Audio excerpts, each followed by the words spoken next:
दोस्तों, महाराष्ट्र के नासिक जिले में एक बड़ा किसान था जिसके पास 5 ईंट भट्टे थे। उन ईंट भट्टों पर 50 से अधिक मजदूर काम करते थे। उन्हीं मजदूरों में एक लड़की थी जिसने हाल ही में 12वीं कक्षा पास की थी और काम पर नई नई आई थी। उसका नाम ललिता था। ललिता बेहद खूबसूरत, आकर्षक और मेहनती थी। बाकी सभी मजदूर बिहार से आए हुए थे, लेकिन ललिता बाकी सबसे अलग दिखती थी क्योंकि वह बहुत सुंदर थी। एक दिन उस बड़े किसान का बेटा, जो किसी काम से बाहर गया हुआ था, घर लौटता है। उसकी नजर ललिता पर पड़ती है और उसे देखते ही वह उस पर मोहित हो जाता है और पूरी तरह उसकी ओर आकर्षित हो जाता है। जब ललिता के माता पिता को यह बात पता चलती है तो उन्हें बहुत चिंता होने लगती है, क्योंकि उन्हें पता था कि कुछ भी हो जाए इसका दोष उनके ऊपर ही आएगा। और अंत में वैसा ही होता है। इसके बाद ऐसा कुछ होता है कि ललिता के माता पिता कहते हैं, आपके पिता हमें मार डालेंगे साहब, हमें बचाइए। मित्रों, ये एक बेहद रोचक कहानी है। तो आइए इस कहानी का पूरा विवरण वीडियो के माध्यम से जानते हैं। लेकिन उससे पहले वीडियो को लाइक करें और चैनल को सब्सक्राइब भी करें। नासिक में रहने वाले इस बड़े किसान का नाम बापू पाटिल था। 5 ईंट भट्टों के अलावा उनके पास 70 एकड़ जमीन भी थी। पूरे इलाके में उनकी एक अलग ही ढाक थी। उन्हें प्रतिष्ठा, मान सम्मान सब कुछ मिला हुआ था। उनके परिवार में 4 सदस्य थे, पति पत्नी, एक बेटा और एक बेटी। बेटी MBBS की पढ़ाई कर रही थी, जबकि बेटा BTech की पढ़ाई कर रहा था। बेटे का नाम मनोज पाटिल था। पढ़ाई पूरी करने के बाद मनोज पाटिल ने कुछ महीनों के लिए एक कंपनी में नौकरी की, जहां उसे महीने का 50,000 रुपये वेतन मिलता था। लेकिन एक दिन उसके पिता बापू पाटिल ने उससे कहा, बेटा, प्राइवेट नौकरी छोड़कर घर आ जाओ और हमारा जो व्यवसाय है उसे संभालो। अपने पिता की बात मानकर मनोज पाटिल ने नौकरी छोड़ दी और घर आकर ईंट भट्टी का व्यवसाय संभालने लगा।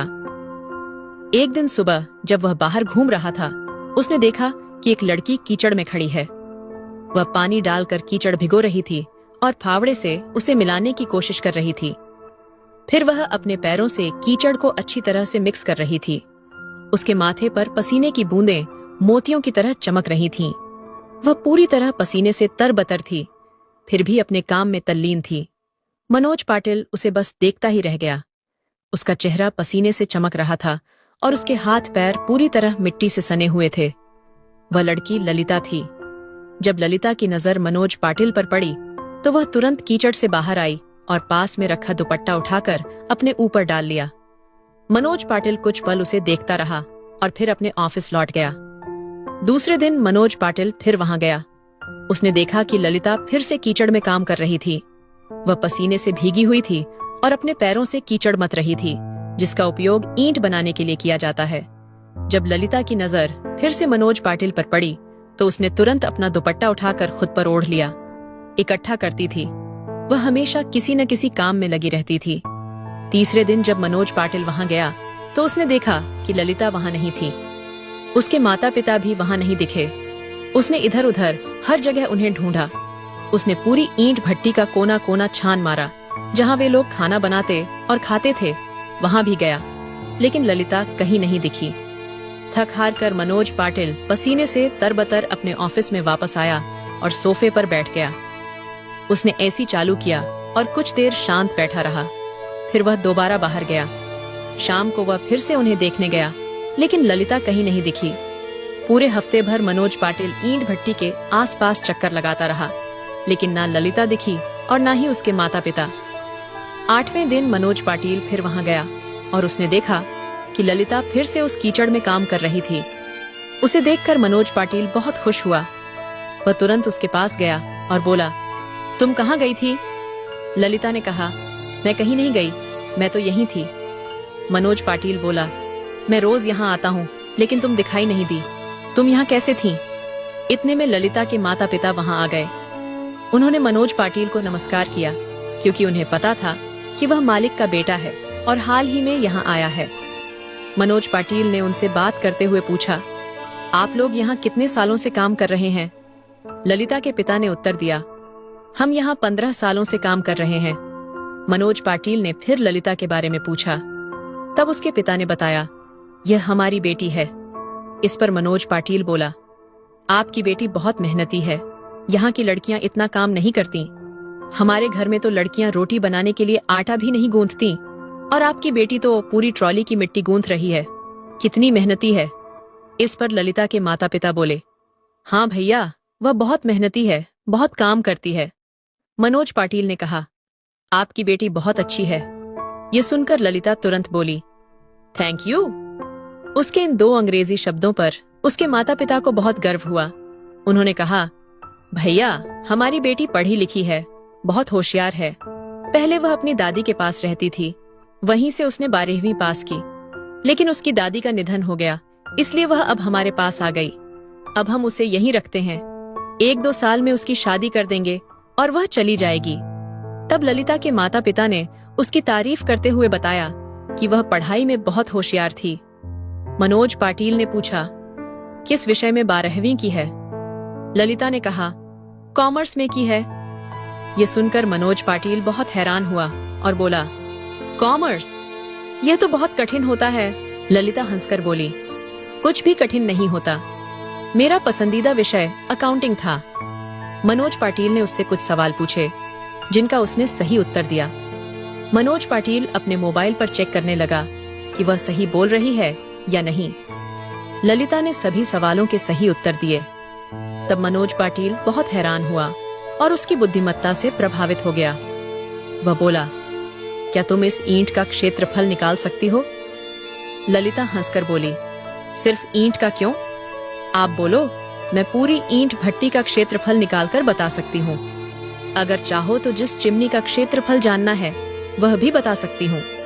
यहाँ तक कि जिस ऑफिस में आप बैठे हैं उसका भी बता सकती हूँ। किसी भी चीज का क्षेत्रफल निकालना मेरे लिए बहुत आसान है। मनोज पाटिल उसकी बात सुनकर समझ गया कि वह केवल सुंदर ही नहीं बल्कि बहुत होशियार और गणित में निपुण है। उसने ललिता से और भी कुछ सवाल पूछे, जिनके उत्तर सुनकर वह और भी प्रभावित हुआ। ललिता के माता पिता वहीं खड़े थे। उन्होंने मनोज पाटिल से पूछा, भैया, हमारी बेटी आपको कैसी लगी? क्या यह पढ़ी लिखी है? मनोज पाटिल हंसकर बोला, बाबा, क्या बताऊं आपको, आपकी बेटी तो जीनियस है। शायद आप समझ नहीं पाएंगे, लेकिन वह किसी भी परीक्षा को आसानी से पास कर सकती है। वह इतनी पढ़ी लिखी और मेहनती है कि सच में बहुत प्रभावशाली है। और हाँ, वह बहुत सुंदर भी है। इसके बाद मनोज पाटिल वहां से चला गया, लेकिन शाम को फिर वापस आया। अगला दिन मनोज पाटिल और ललिता बस बातों में ही बीत गए। कभी इधर की तो कभी उधर की बातें करते हुए दोनों एक दूसरे की तरफ आकर्षित होने लगे। दोनों को एक दूसरे से नजरों ही नजरों में प्यार होने लगा था। मनोज पाटिल 2 दिनों के लिए अपनी बहन से मिलने पुणे गए थे, क्योंकि वह वहां MBBS की पढ़ाई कर रही थी। उसे मिलकर लौटने के बाद तीसरे दिन मनोज पाटिल ललिता के पास गए, लेकिन उस दिन ललिता थोड़ी उदास लग रही थी। हालांकि जैसे ही उसने मनोज को देखा वह खुश हो गई और बोली, आप कहाँ गए थे, बताया भी नहीं। मनोज ने कहा, बताने की जरूरत थी क्या? ललिता बोली, कोई आपकी राह देख रहा था। मनोज ने पूछा, कौन मेरी राह देख रहा था? ललिता ने कहा, आपके यहाँ काम करने वाली किसी लड़की ने राह देखी होगी। मनोज हंसते हुए बोले, क्या कहती हो, सच में मेरी राह देख रही थी क्या? ललिता ने कहा, हाँ, क्यों नहीं। मनोज ने कहा, अच्छा, लेकिन मैंने भी 1 हफ्ता इंतजार किया था। तब आप बताइए, आप कहाँ गई थीं? ललिता बोली, हम दूसरी भट्टी पर गए थे। कुछ अर्जेंट काम था, इसलिए वहां जाना पड़ा। इसलिए मैं यहाँ 1 हफ्ते नहीं थी। उस दिन मैंने झूठ बोला था कि मैं यहीं थी। ये सुनकर मनोज बोले, मैं तो अपनी बहन से मिलने गया था। उसका रिश्ता तय करना है, लड़का देखना है, इसलिए कुछ दिनों के लिए बाहर जाना पड़ेगा। ललिता ने कहा, अच्छा, और आप कब शादी करेंगे? मनोज हंसकर बोले, मेरी शादी हो चुकी है, मैंने पहले ही शादी कर ली है। यह सुनते ही ललिता चौंक गई। उसका चेहरा एकदम बदल गया। उसने सिर नीचे कर लिया और चुपचाप बैठ गई। मनोज पाटिल उसके पास गए और पूछा, क्या हुआ? अरे, मैं तो मजाक कर रहा था। ललिता ने आंखों में आंसू भरकर उनकी तरफ देखा और कहा, नहीं, आप मजाक नहीं कर रहे हैं। मनोज बोले, अरे सच में, मैं सिर्फ मजाक कर रहा था, मेरी शादी नहीं हुई है, मैं तुम्हारी कसम खाकर कहता हूँ। ललिता बोली, कृपया आप यहाँ से चले जाइए, आप झूठ बोल रहे हैं। मनोज ने कहा, सच में मैं झूठ नहीं बोल रहा हूँ, देखो मैं तुम्हारी कसम खा रहा हूँ। ललिता ने कहा, मैं कौन हूँ जो आप मेरी कसम खा रहे हैं? इस पर मनोज ने उसका हाथ पकड़ते हुए कहा, तुम्हें पता नहीं है कि तुम मेरे लिए क्या हो। दोनों एक दूसरे की आंखों में देखने लगे। उनके दिलों की आवाज उन्हें महसूस करा रही थी और फिर दोनों ने एक दूसरे को गले लगा लिया। वह गले ऐसी थी कि उन्हें होश ही नहीं रहा कि वे कहाँ हैं और क्या कोई उन्हें देख रहा है। 10 सेकंड, 20 सेकंड, 30 सेकंड, यहाँ तक कि 1 मिनट तक वे यूं ही गले लगे रहे। उसी समय ललिता की माँ, जो ईंटें हटाने आई थीं, दूर से यह सब देख रही थीं। उन्हें सतर्क करने के लिए उन्होंने जानबूझकर कोई आवाज की। ये आवाज उनके कानों तक पहुंची और दोनों तुरंत एक दूसरे से अलग हो गए और खड़े हो गए। इसके बाद ललिता की माँ उनके पास आईं। दोनों ने मन ही मन भगवान का शुक्रिया अदा किया कि माँ ने कुछ नहीं पूछा या किसी ने कुछ देखा नहीं। लेकिन उन्हें यह नहीं पता था कि वे पहले ही पकड़े जा चुके थे। ललिता की माँ वहां आकर मनोज पाटिल से बोली, भैया आप धूप में क्यों खड़े हैं? आपको धूप से परेशानी होगी, ऑफिस में जाकर बैठिए, यहाँ मजदूरों के बीच खड़े रहना ठीक नहीं है। मनोज पाटिल वहां से ऑफिस के लिए निकल जाता है। उसके बाद ललिता की माँ और पिता उसे बहुत अच्छे से समझाते हैं। माँ कहती है, बेटी ये बड़े लोग हैं और बड़े लोगों का स्वभाव बहुत खराब होता है, हम उनका कुछ भी नहीं कर सकते। अगर उनके पिता को इस बारे में कुछ पता चला तो वे हम तीनों को इस भट्टी में ही गाड़ देंगे और किसी को कुछ भी पता नहीं चलेगा। इसी वजह से लोग अपनी जवान बेटियों को यहाँ काम करने के लिए नहीं लाते, लेकिन हम तुम्हें यहाँ लाए क्योंकि हमें तुम पर पूरा भरोसा था। अगर तुम ऐसा ही करोगी तो बेटी हमारा भी सोचो, अपनी इज्जत और परिवार की प्रतिष्ठा का ख्याल रखो। हमारी और उनकी जिंदगी का स्तर अलग है, इसलिए तुम्हें अपनी जगह पहचान कर व्यवहार करना चाहिए। तुम जिस तरह से बोलती हो और व्यवहार करती हो उसे देखकर मुझे बहुत बुरा लगता है। आगे से ऐसा कुछ न हो, इसका ध्यान रखना। ललिता के जीवन में पहली बार प्यार का अंकुर फूटा था, लेकिन उस प्यार के साथ साथ उसे कठोर शब्दों और डरावने अनुभवों का सामना करना पड़ा। उसके व्यवहार पर पाबंदियां लगाई गईं। दूसरी तरफ मनोज इस आदत के कारण और ज्यादा आत्मविश्वास से भर गया। शाम को वह गाड़ी निकालकर मार्केट जाता है और ललिता के लिए कपड़े और गिफ्ट लेकर आता है। अगले दिन सुबह वह उसके पास जाता है और वहां खड़ा हो जाता है। ललिता सिर झुकाकर अपना काम कर रही होती है और किसी भी तरह की प्रतिक्रिया नहीं देती। मनोज उसके पास आता है और हाय और हेलो कहता है, लेकिन वह कुछ नहीं बोलती। वह पूछता है, क्या हुआ? कल की बात से नाराज हो गई क्या? देखो मैं तुम्हारे लिए क्या लाया हूँ। ललिता उसकी ओर देखती है और शांत स्वर में कहती है, प्लीज आप मेरे पास मत आइए। कल माँ ने देख लिया था और उन्होंने मुझे बहुत कुछ कहा। उन्होंने कहा कि अगर आपके पिताजी को यह सब पता चला तो वे हम सबको मार डालेंगे। आपका कुछ नहीं होगा, लेकिन हमें भुगतना पड़ेगा। इसीलिए हाथ जोड़कर आपसे विनती करती हूँ कि आप यहाँ मत आइए और मुझसे बात मत कीजिए। ललिता के माता पिता ने भी मनोज की हरकतें देखी थीं। ललिता की माँ वहां आती है और मनोज पाटिल से कहती है, साहब मुझे आपसे कुछ कहना है। देखिए हम गरीब लोग हैं, हमारे पेट पर लात मत मारिए। हम 15 सालों से यहाँ काम करके अपना गुजारा कर रहे हैं। अगर आपके पिताजी को यह सब पता चला तो वे हमारी जिंदगी बर्बाद कर देंगे। वे यह नहीं समझेंगे कि गलती किसकी थी। साहब हमें यहाँ काम करने दीजिए। हम बहुत गरीब हैं, हमारी दुनिया में कोई नहीं है। सिर्फ यहाँ काम करके हमारा पेट भरता है, हमारे पास और कोई सहारा नहीं है।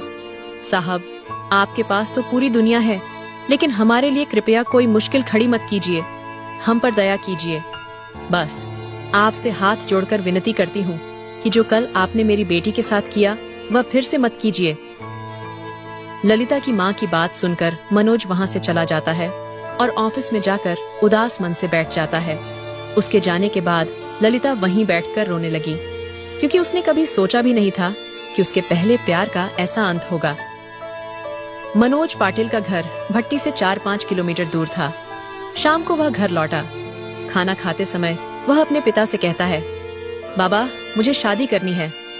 बापू पाटिल हंसते हुए कहते हैं, बेटा कर शादी, मैंने तुम्हें कब रोका है? मनोज पाटिल गंभीर होकर कहता है, नहीं बाबा, मैं सच में शादी करना चाहता हूँ। इस पर बापू पाटिल फिर हंसते हुए कहते हैं, ठीक है, मैं भी गंभीर हूँ, लेकिन तुमने लड़की देखी है क्या?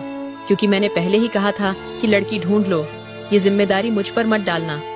मनोज कहता है, हाँ बाबा, मैंने लड़की देखी है, लेकिन वह गरीब है।